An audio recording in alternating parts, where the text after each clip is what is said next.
शिक्षक वर्गात गुरुत्वाकर्षण शिकवित असतात. शिक्षक: पाण्यात दगड फेकल्यानंतर तो का बुडतो? एक विद्यार्थी: खूप सोपं आहे, कारण दगडाला पोहता येत नाही.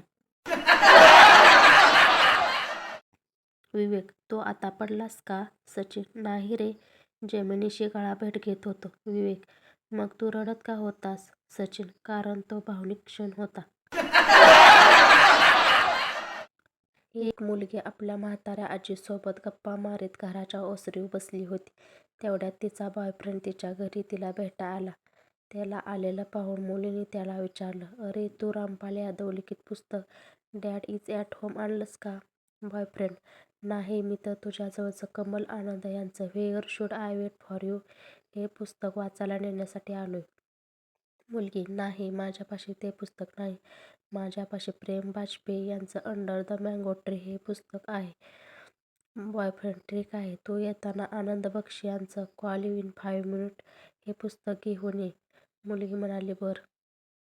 मुलगा आजीच्या पाया पडून निघून गेला. आजी म्हणाली, बेटा, हा मुलगा खरंच इतकी पुस्तकं कशी काय वाचत असेल? मुलगी: आजी, हा आमच्या वर्गातला सर्वात हुशार मुलगा आहे. आजी: हो का? मग त्याला मुळशी प्रेमचंद यांचं old people are not stupid हे पुस्तकही एकदा वाचून घे म्हणावं. मान्या: बॉस, माझ्या बायकोला माझ्याबरोबर 5-6 दिवसांसाठी फिरायला जायचं आहे. मला सुट्टी हवी आहे. बॉस: नाही मिळणार. मान्या: धन्यवाद सर, मला खात्री होती कठीण प्रसंगी तुम्हीच मला मदत कराल.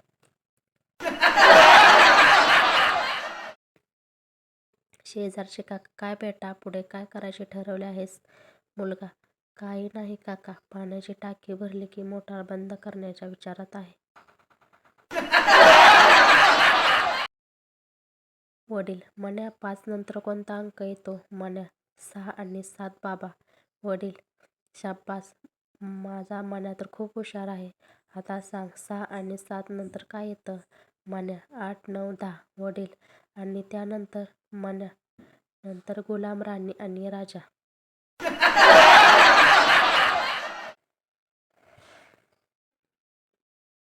एक गृहस्थ आपल्या 4 वर्षाच्या मुलाला डॉक्टरकडे घेऊन गेले व म्हणाले, गृहस्थ: माझ्या मुलाने चावी गिळली आहे. डॉक्टर: त्याने चावी गिळून किती वेळ झाला? गृहस्थ: 10 दिवस झाले असतील. डॉक्टर: काय, 10 दिवस? इतक्या दिवसानंतर माझ्याकडे आणताय? गृहस्थ: इतके दिवस आमच्याकडे डुप्लिकेट चावी होती, आजच हरवली.